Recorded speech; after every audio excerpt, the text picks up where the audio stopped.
All right, my name is Brynhildur. I'm going to do the introduction. First, a few words in Icelandic.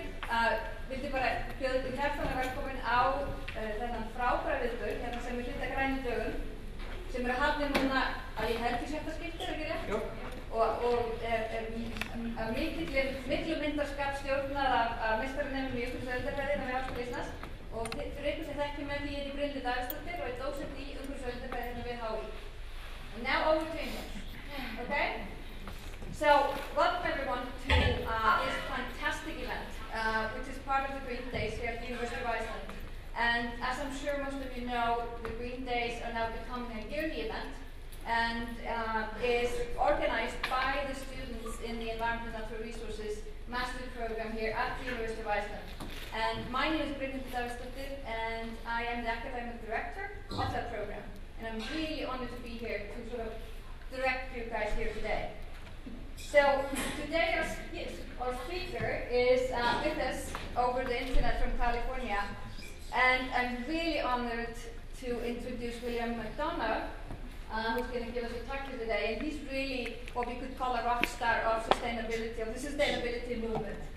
And he is a globally recognized leader in sustainable development, initially trained as an architect. His interests and influence range widely. I'm just going to continue. And he works at scales from global to the molecular and collaborates extensively with companies and institutions throughout the world. Time magazine recognized him in 1999 as a hero for the planet, stating the following: his utopianism is grounded in a unified philosophy that, in demonstrable and practical ways, is challenging the design of the world. He received in 1996 the Presidential Award for Sustainable Development, and in 2003 earned the first US EPA Presidential Green Chemistry Awards in the US. And in 2004 he received the National Design Award for exemplary achievement in the field of environmental design. McDonough ideology has been described as the next industrial revolution, where emphasis is put on minimizing and possibly eliminating the negative impacts of human activity on the environment. The core concept of his ideology, the Cradle-to-Cradle concept, is the focus of his co-authored book Cradle-to-Cradle, Remaking the Way We Make Things, published in 2002. He can hear me. And this book absolutely is now considered a seminal text of the sustainability movement, absolutely, and you should all buy it, right? The title of this talk here today is Cradle-to-Cradle, and keep in mind that after his talk, you will be able to ask him questions, so please take notes throughout this lecture. So, Mr. McDonough, I'm really honored that you're with us here today, and the audience is all yours.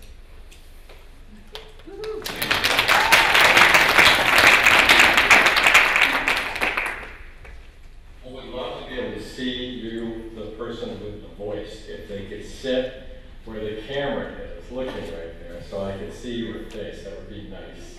How do I figure that one out? I think it's the... There you go. Thanks. Okay, I'm here for a bunch of reasons. One is I'm going to talk a little bit about the new book coming out in April. It's called The Upcycle. And you'll understand why we called it The Upcycle. Michael Bremer and I wrote this to follow Cradle-to-Cradle with things. The Cradle-to-Cradle is a fulcrum, like Archimedes would have said, a thing that doesn't move. And the upcycle is a story of leverage and what you do. So Cradle-to-Cradle is the what, and the upcycle is the how. The reason I'm here specifically is I was asked by President Grimson to be here. He is a friend of mine, and he said that you had a conference and that you might want me to be part of it, and apparently that was the case. So I do that. I've been going to Iceland every year for 42 years, just so you know. I first went when I was a college student. I was trying to pay my tuition in college.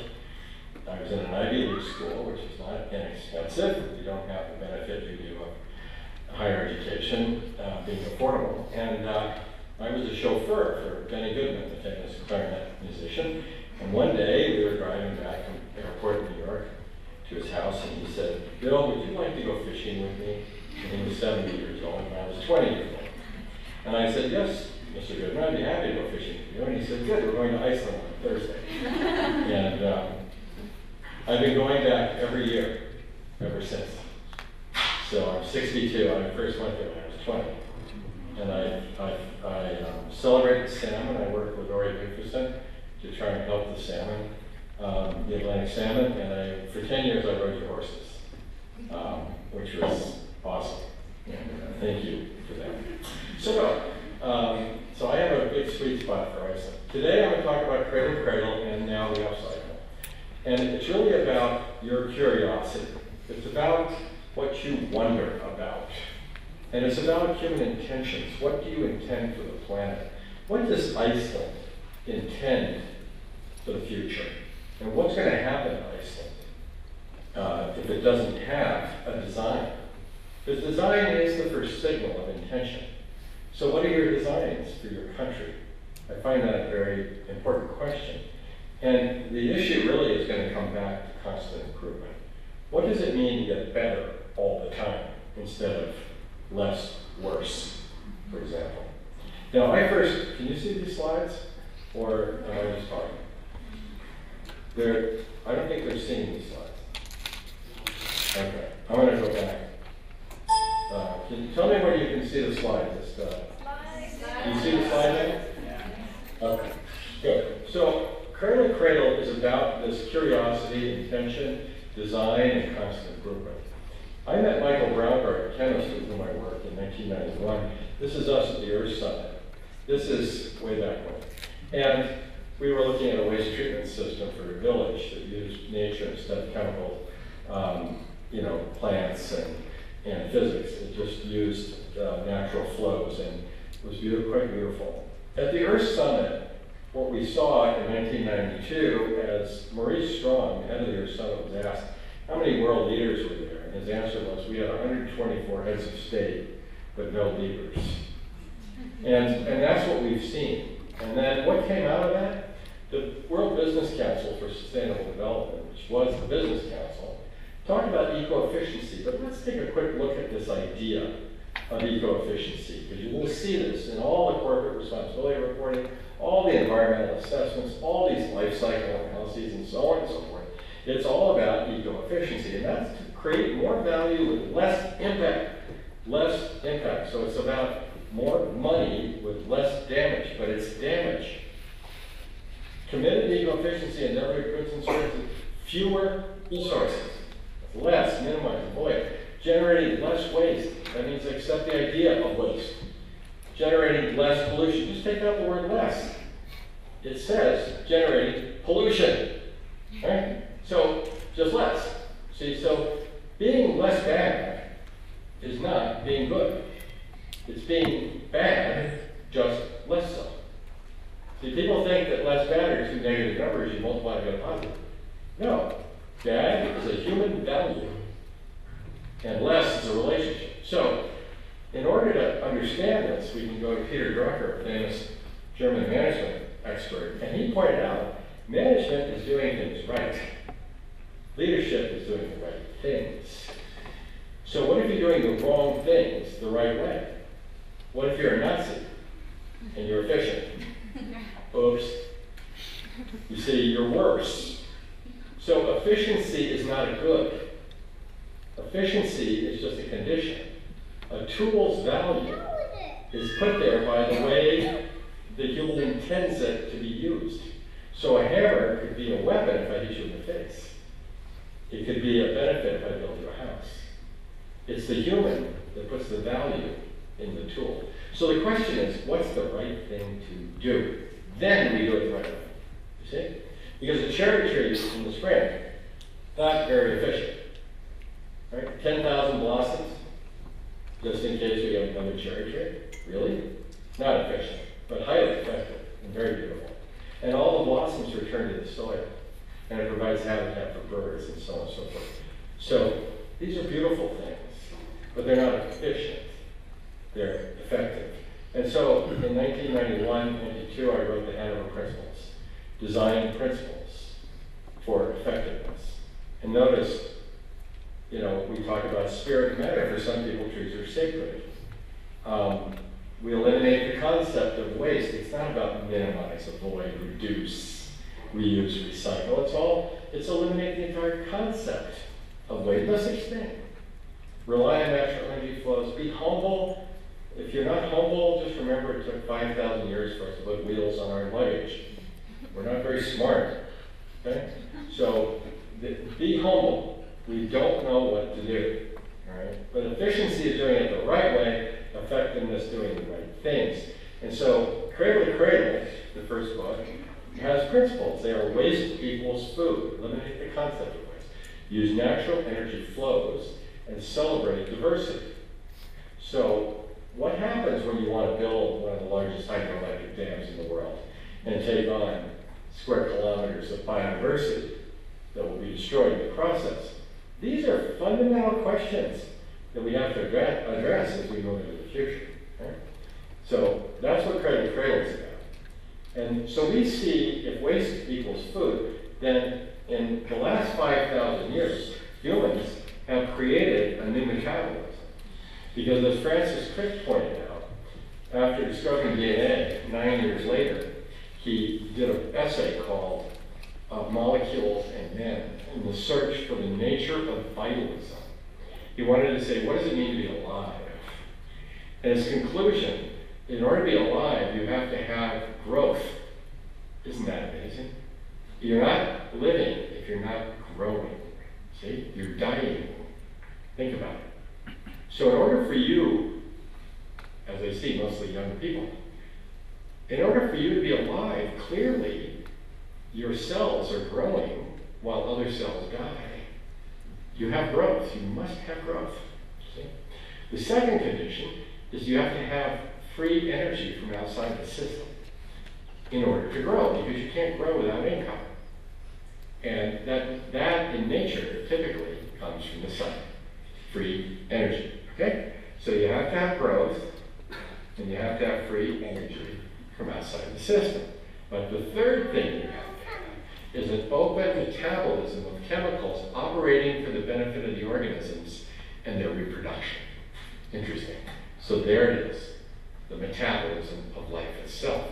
But in the last 5,000 years, humans, and this is where Cradle-to-Cradle, I think it gives its biggest gift to people, is if we've created another metabolism, which we call the technical metabolism. That camera, this room, that chair, your computers, these are technical materials. And in that metabolism, wouldn't it be great if they cycled the same way, but they go back to industry without contaminating the biosphere?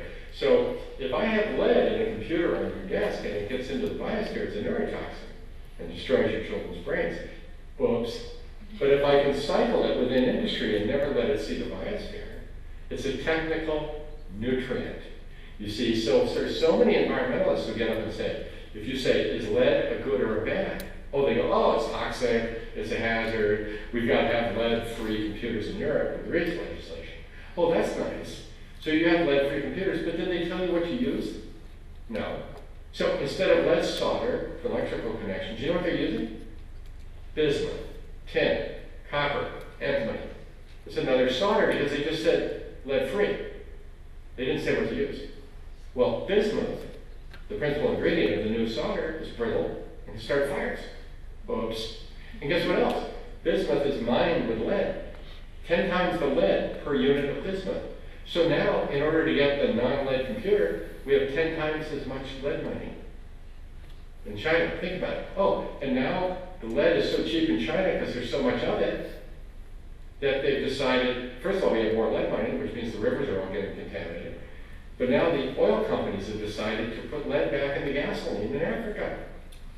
Unbelievable. Just so a few European children don't have access to a computer that has lead solder inside, which they never were going to see anyway, you see.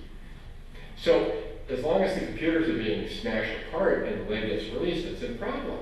But if the computers are all taken back and designed for disassembly, then the lead is a nutrient. You see this? It's very powerful stuff. So, anyway, we have to rethink what we do. So we like to look at this poem from 1108, the German Christian doctor and mystic and philosopher, Hildegard of Bingen. And this is her poem. Glance at the sun. See the moon and the stars. Gaze at the beauty of its greenings. Now think. Right? So that's what this lecture is about. Thinking. Okay? And we're going to think about Iceland at the end. Okay? So here we go. Let's think big. So in the 1700s, we have human and natural rights starting to show up with the Enlightenment. And we move away from feudal culture into parliamentary culture, et cetera, et cetera. Here in the United States, I live in Charlottesville, Virginia. I live in a house designed by Thomas Jefferson. And what you realize is that we're dealing with the idea of human rights. In his case, the Declaration of Independence, it only applied to 6% of the population, white, landowning, Protestant males.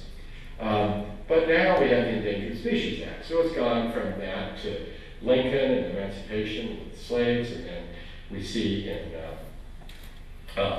this century we have women getting the vote, Indians get the vote, the 20s, Civil Rights Acts of the 60s. In 1973, under that famously liberal person, Richard Nixon, we see the Endangered Species Act. So all of a sudden we have the rights of something other than a human to even exist. Interesting. See, so that's our history with rights. You have your own, right? And then in the 1800s, with Adam Smith publishing Wealth of Nations in 1776 also, we start to see in the 1800s the concept of the market economy. And so we get communism, we get capitalism, et cetera, et cetera. We start dealing with markets instead of feudal cultures again. And we start to let the money talk.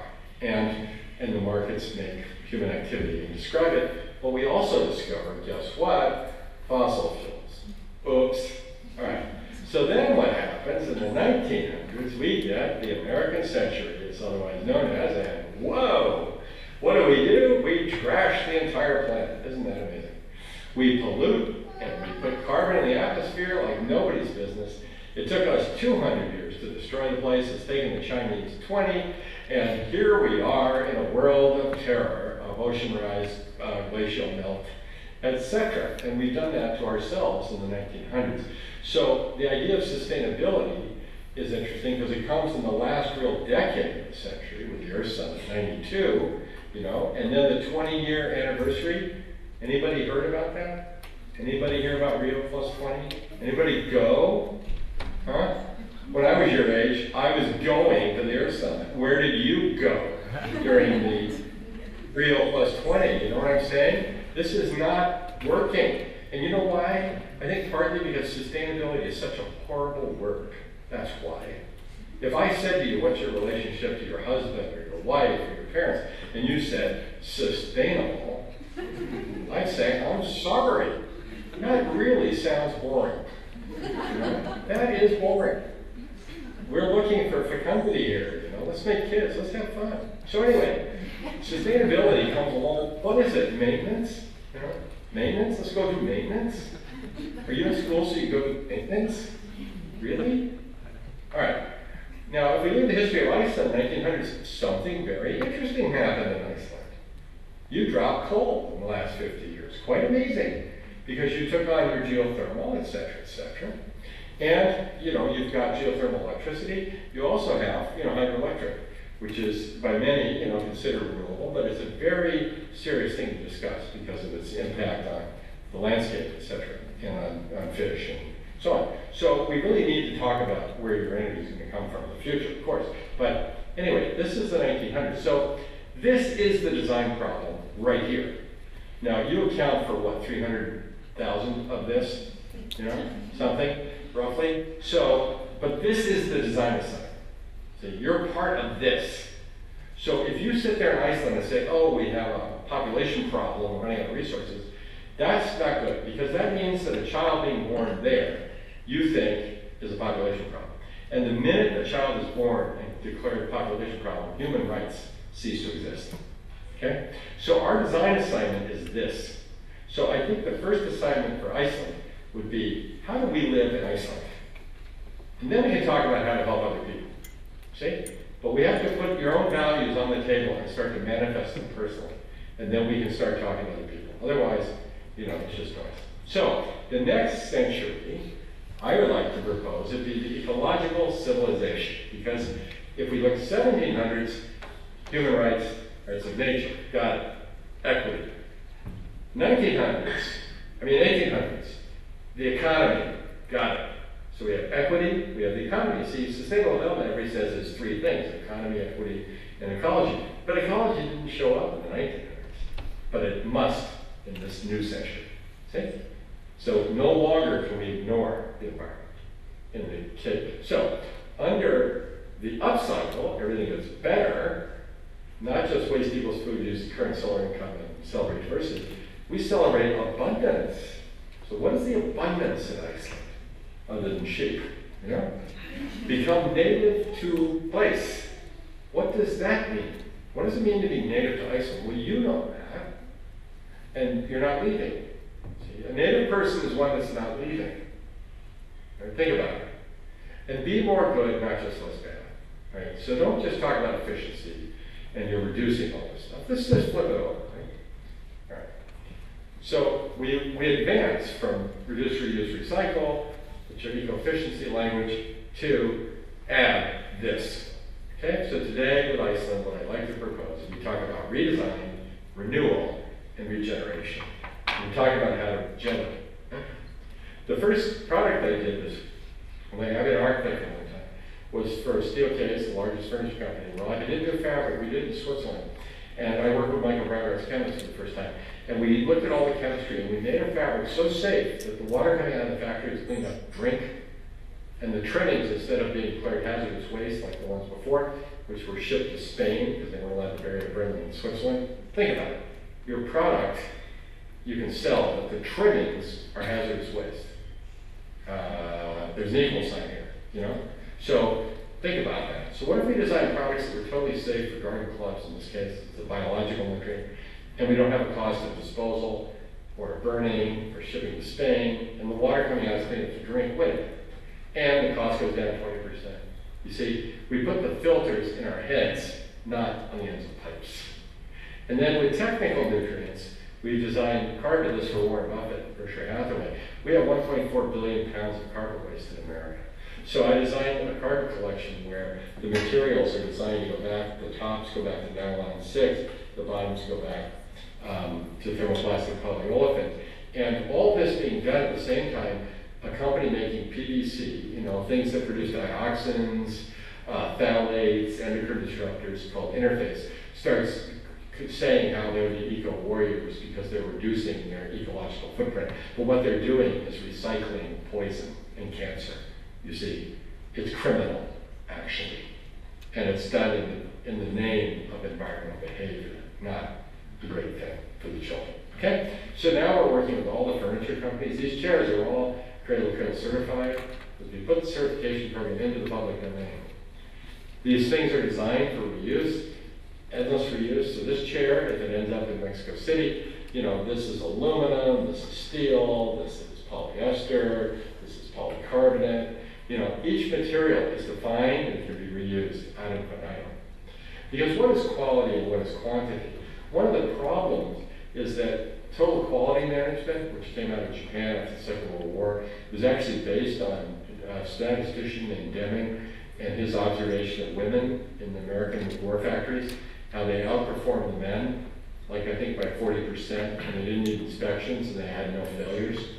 And the men came back and he said, you should have seen what happened while you were gone. And they said, boring, we won the war, we're hierarchical, we're inspection based, we accept quotas, get out of here. So he goes to Japan, goes to Toyota, and the rest is history. But the problem is that it's still total quantity management. It's not really quality because it's about efficiency and Six Sigma. It's math, it's statistics. The question first must be, what are you making before we talk about how to make it perfectly? And that issue didn't come up early on because they were making armaments. So they didn't want to ask about what does it mean to make boats, because they're trying to survive war. Right.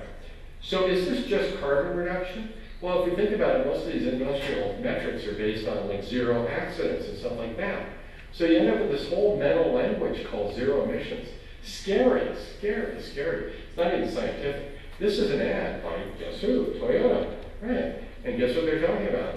Zero emissions. How insane is that? You look at this thing. It's a tree. It's made of humans. Go a little over like that for a minute. Just think about a tree. Now, and zero emissions. Can you put those two together?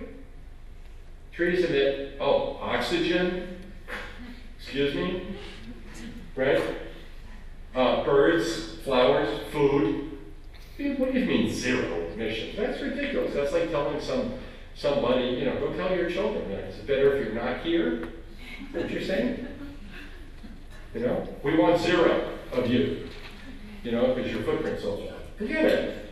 How about positive emissions? So what the upcycle's about is how do I make buildings like trees? Think about it. I'm going to show you my buildings. They make oxygen. Why not? You can see, typically you'll see environmental reporting looks like this. Oh, we're going to reduce our carbon by 20% over 20 years. So what? You're telling me what you're not going to be. You have to tell me what you are yet. That would be like being in downtown Reykjavik and looking for a taxi and yelling, "Quick! I'm not going to the airport."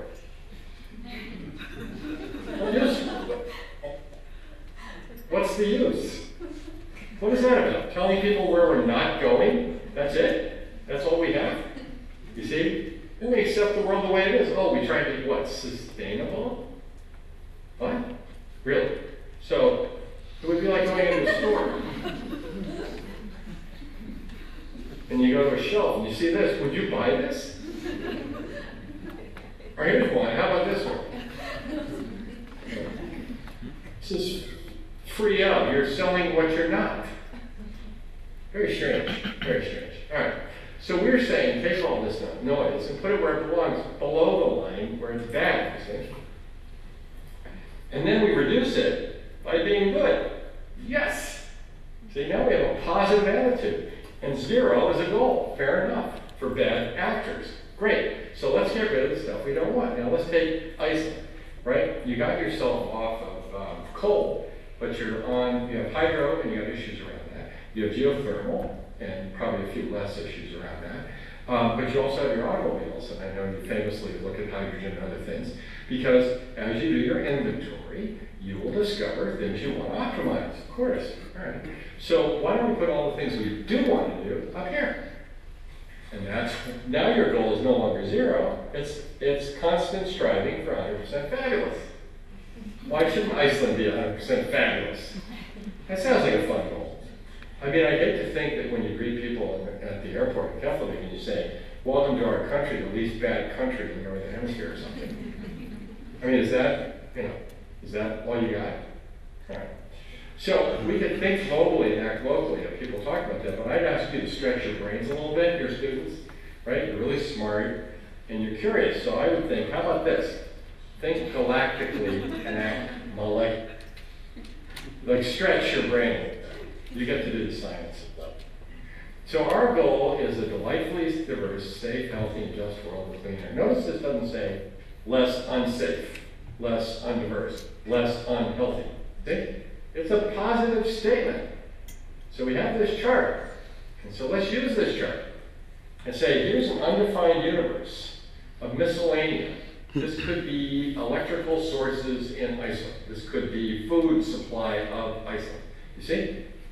And it could be materials handling in Iceland. Oh, aluminum. Oh, bauxite. Oh, effluents from aluminum factories. Oh, all kinds of issues. These are all these undetermined things that need to be checked out. So that's your inventory. Let's do that.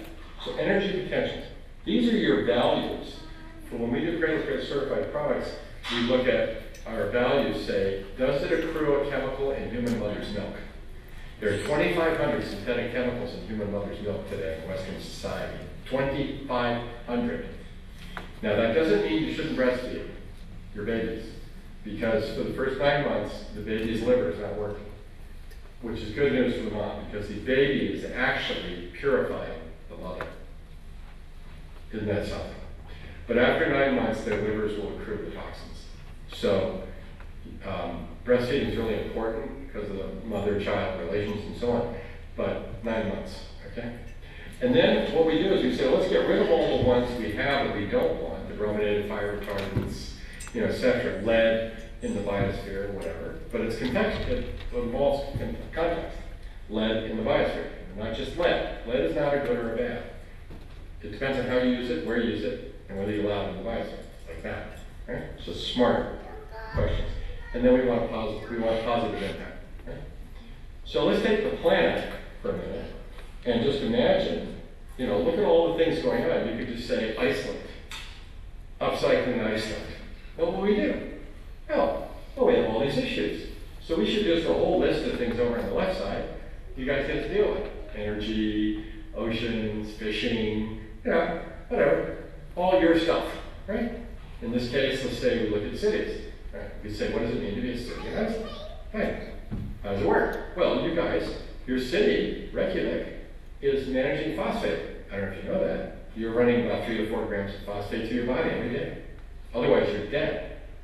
Where does the phosphate come from? Anybody know? How about Morocco?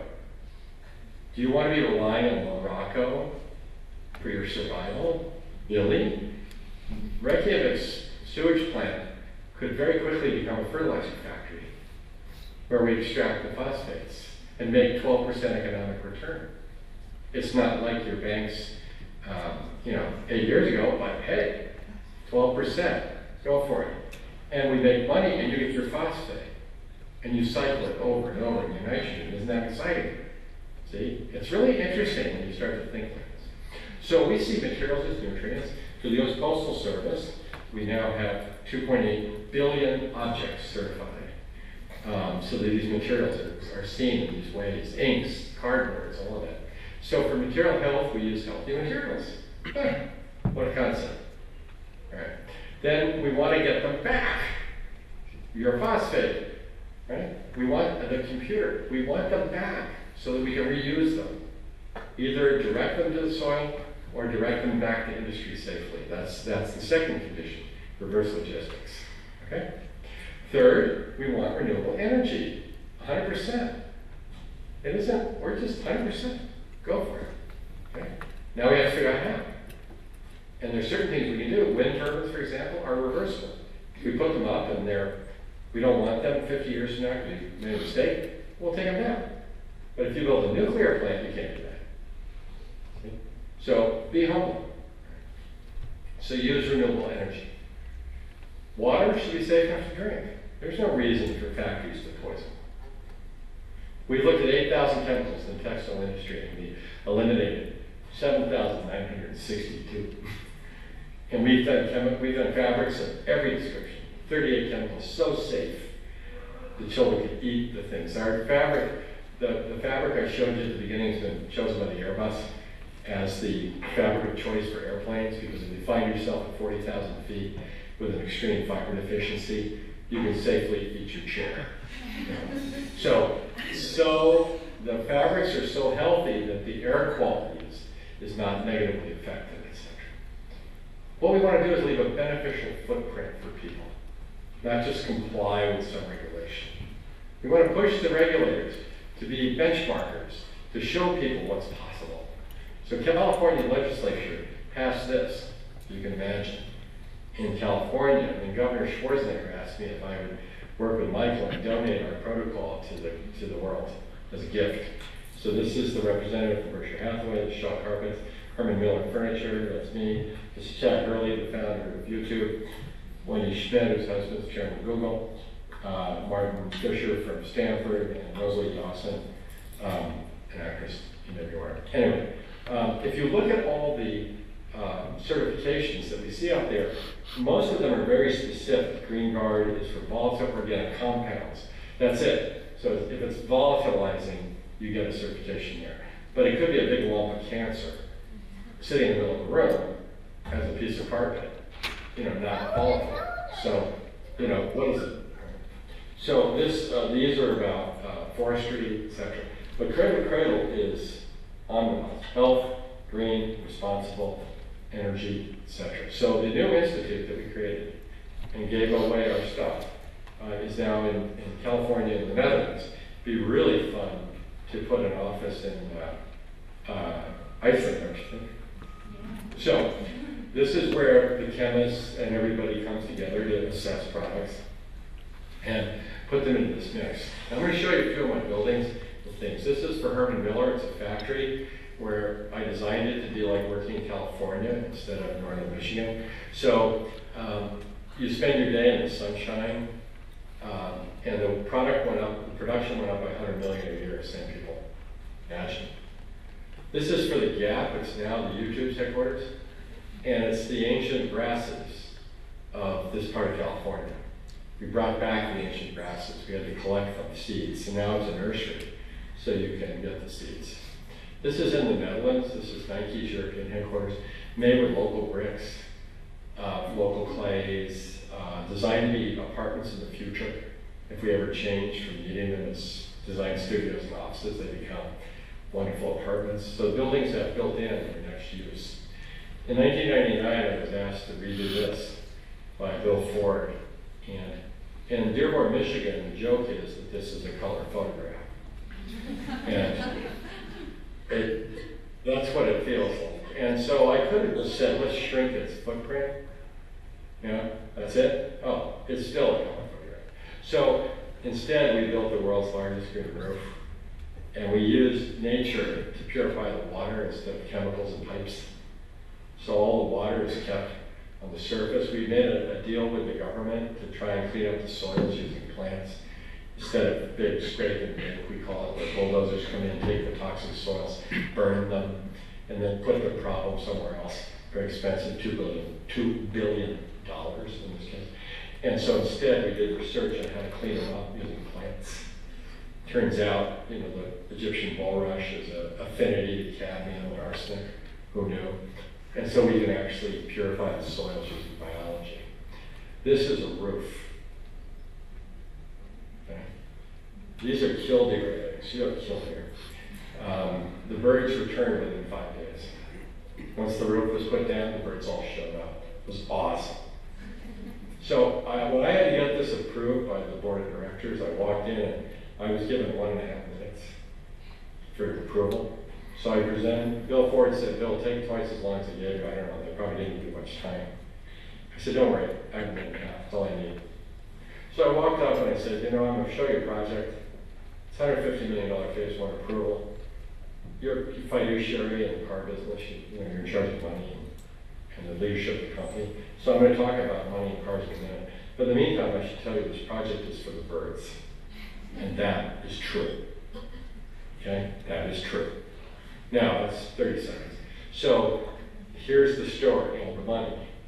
You are about to spend, by law, $48 million putting in chemical treatment plants and pipes to meet the law for clean water. Our whole system is $13 million. So we're going to save you $35 million in capital expense the first day you build it. Oh, and by the way, with the Ford Taurus at a 4% margin out of Chicago, that's like me walking in here and giving you an order for almost $1 billion worth of cars. Do you want it or not? Approved. Next. We have to learn the language. We have to learn the language so we get to do the work. Okay, don't forget that. And what you also have to do is make the values visible. If you start with quantification and metrics, you can benchmark, but you can only get to your goals. You can be 20% less bad, for example. See? And if you're just dreaming down here in the metrics, it's famously said that engineers know more and more about less and less until they know everything about nothing. And architects, on the other hand, we know less and less about more and more until we know nothing about everything. And so nobody knows anything about anything thanks to contact with architects and engineers. So if you're just dreaming, you can't get this work done, We have to talk to each other. So what we like to do is start with quality and express our values, like for the birds, right? And then the Hanover principles. And the goal is clean water. And the strategy is biology, natural systems, and green roofs. The tactics of convincing them to do it. And the metrics are, we just saved you 35 million hours. You could never do what we did if you started with measurement, because you would just be saying, I can do 2 chemical treatment plants instead of 3. See? You didn't leave the building. You didn't leave the system. You didn't express your values. You benchmarked. And I can promise you, I do Google strategic planning. They do not benchmark the Encyclopedia Britannica. Really. You know? It's not about that. So for cities in China who want to expand, ones that have hydrological problems like this flooding in Luzhou, you know, they give us a site to help with. The city's over here. You know, we said, look, it's agriculture, so that's before. How about after? How do you do that? Well, if we built a city that increases biodiversity, the city can have more biodiversity than the country. If the country is monoculture grass or sugar cane, city parks are more diverse. More birds have habitat. I mean, cities can be fantastic for this. So why don't we have a city that is still agriculture? What if we had Paris with farms on the roof? See the difference? Wow. Why not? And people said, you're crazy, and then this guy sent me this picture. I love it. Feeding 2 families. Anyway, so we started looking at projects. This is a 1-day exercise with Chinese officials. So we came up with a quick building type and just rubber stamped it around and see what, you know, the concept. The concept is, could you design a city that feeds itself? Well, in Iceland, I promise you, greenhouses are a very important part of your future. No doubt about it. I mean, you show off that banana over and over again. But, you know, we really can talk about tomatoes and cucumbers and so on and so forth at serious levels. This is for Bosch Siemens, a building where they talk about future appliances. The building is a big appliance, makes oxygen and solar energy. This is a research center in Barcelona that we designed where the floor plans are triangles, so I decided that the lobby would have 2 glass walls, and then for the decoration in between the glass walls would be butterflies hatching. So on the outside, the children could come on the weekend and open the outside glass like a window, and all the butterflies escaped Barcelona. So instead of having some tree like the water as your lobby decoration, you have butterflies hatching that are the extinct, but the butterflies going extinct. And just for the fun of it, I made all the floor plan tile patterns based on the butterflies. So here's a factory in India that I'm working at now, where I said if I put the structure on the outside, I can keep the inside clean for the manufacturing, and then I can use the structure for solar collectors and even farming. So it's the largest motorcycle factory in the world, and it's going to be all solar powered and farms on the roof. Because I have hundreds of jobs inside, why not have hundreds of jobs on the roof making organic food for the kids? So the structure I have to have anyway, so I get to use it for my solar collectors. And they shade the skylights, which face north so I don't get glare. And then I have the greenhouses. So the building makes food and motorcycles. Inside, I can reduce the air requirements from outdoor air for fresh air requirements by 4 times an hour, because I'm putting a wall of plants 100 meters long. So instead of sending fresh air in, and it's a desert with dust and humidity, instead of having to treat all that air and the dust, all I do is like give the people oxygen and air purified by the plants. For a Dutch school model, we're using greenhouses for schools, because why couldn't I have a business on the roof? That way the greenhouses are shutting the water for me, and the farming business on the roof is paying for the greenhouses. They just bought my roof. And the children get to play in the sunshine on the south side, in the section, and they get there's a business on the roof growing food. Why not? Holland, the Netherlands, is the 2nd largest agricultural exporter by dollar value in the world, behind the United States. I think they're smaller than Iceland. Okay? So, imagine that. The 2nd largest agricultural exporter in the world. How?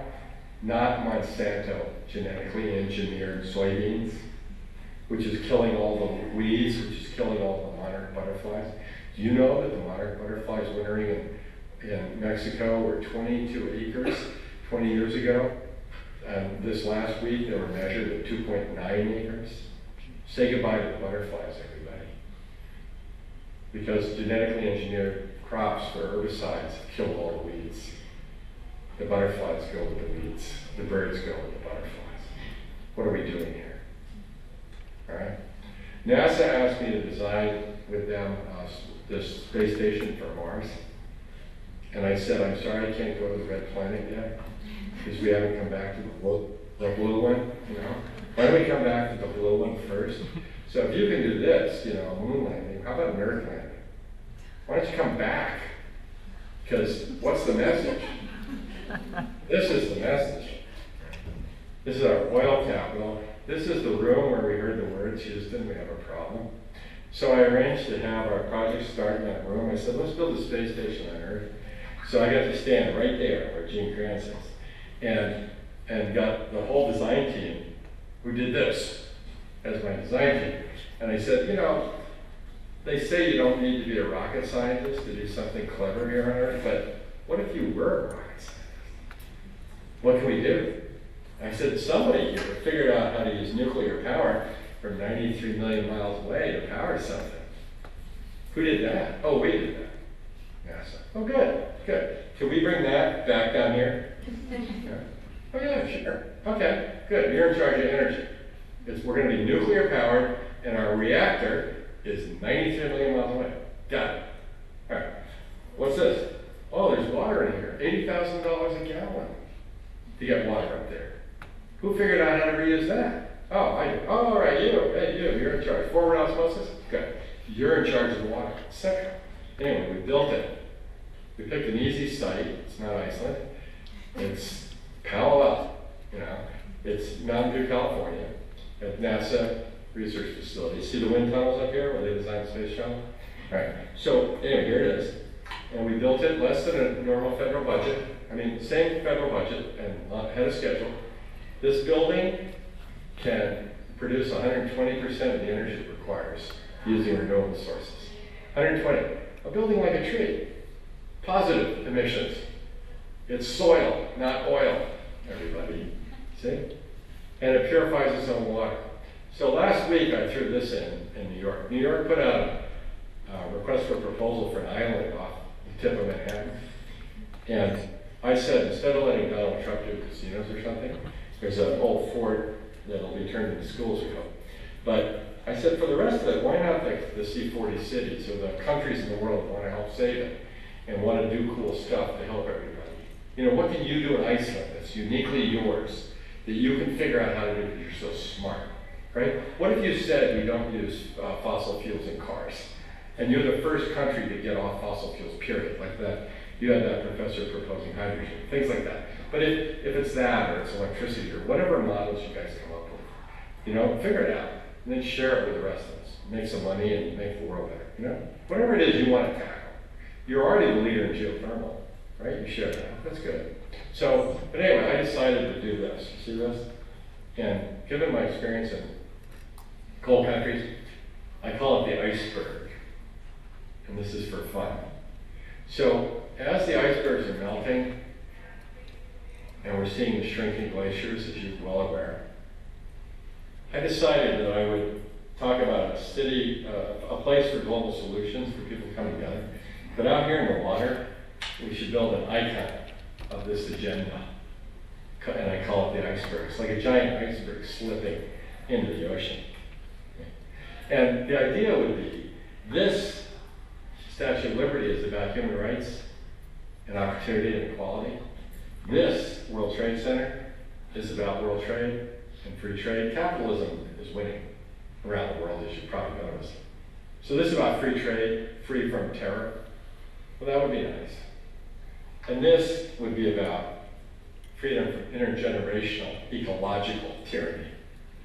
Freedom from burdening future generations with our bad behaviors on the planet. I think it's pretty cool myself. Well, it's an iceberg. Of course it's cool. So, but it's a solar-powered building where we come together to talk about these issues.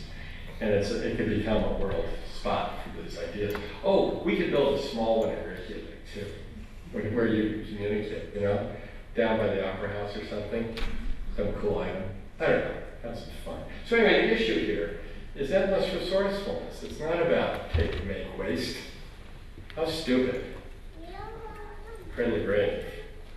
It's about endless resourcefulness, and it's not just the endless resourcefulness of resources, like energy or materials. It's also the endless resourcefulness of you and your creativity, because you're not leaving. What does it mean to be native to Iceland?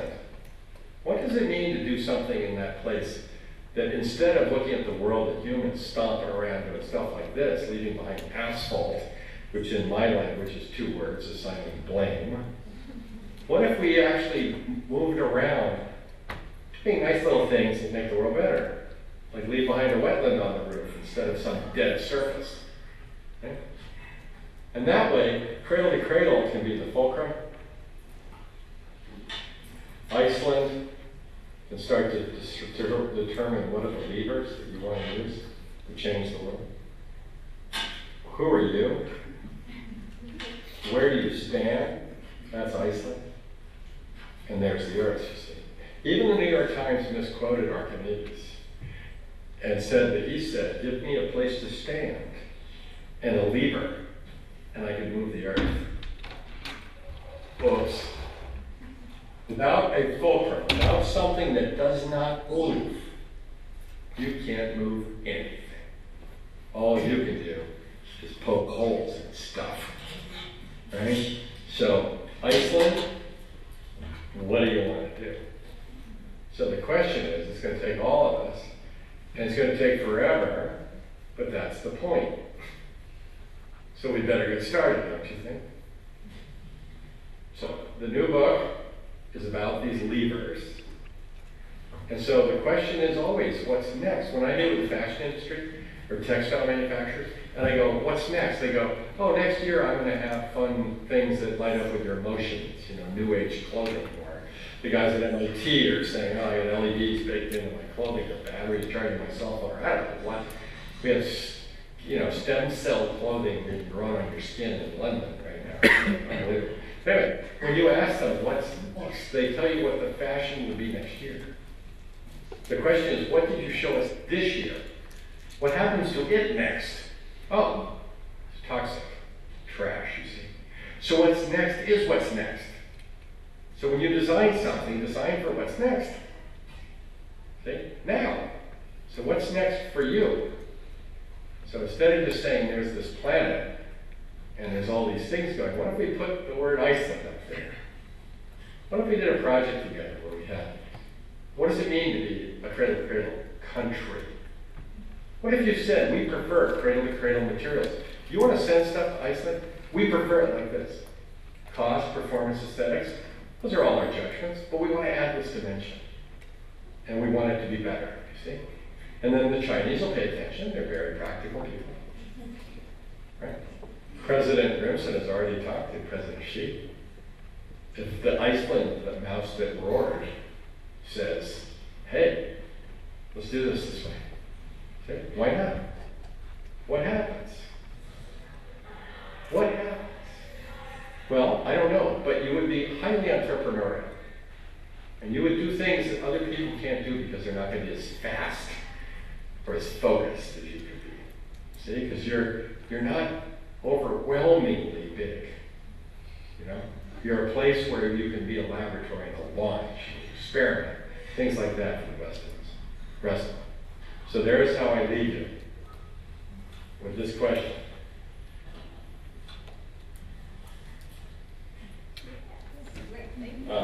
Next is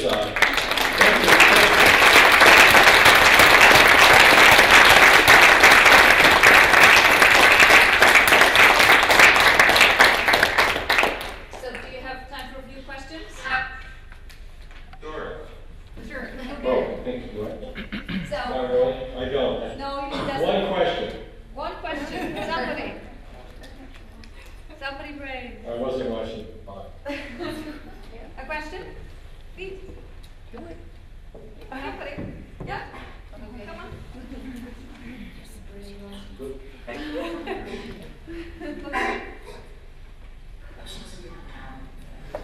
Okay. So you. So there's this. Hey, Bill. McDonough. You have said once that it's time for an enlightenment about the rights of nature. And I was just thinking, have you envisioned how such an enlightenment could take place among all of humanity? Should it be institutionalized like the human rights, or is your way the right way, the only way? I think there are two things to do there, and then I have to jump on an interview to the New York Times. I think there are two things. One is, I think the biodiversity convention that was attempted at the Earth Summit is actually a really important idea. I think biodiversity is the fundamental right that we need to focus on. So I think that's the kind of question that needs to be developed in the world dialogue, but I don't think that can happen unless we tie it to economics. I think that this, the environment and the equity, and those two together, which is the rights of nature, it has to be seen in the context of the economy. Because if we call for the rights of nature and we don't find a way to do it economically, we will fail. So I think that's what's going on here. We have to find ways that we can restore the butterflies, we can restore the birds, we can do all these things while we do economic favors, because it's just reality.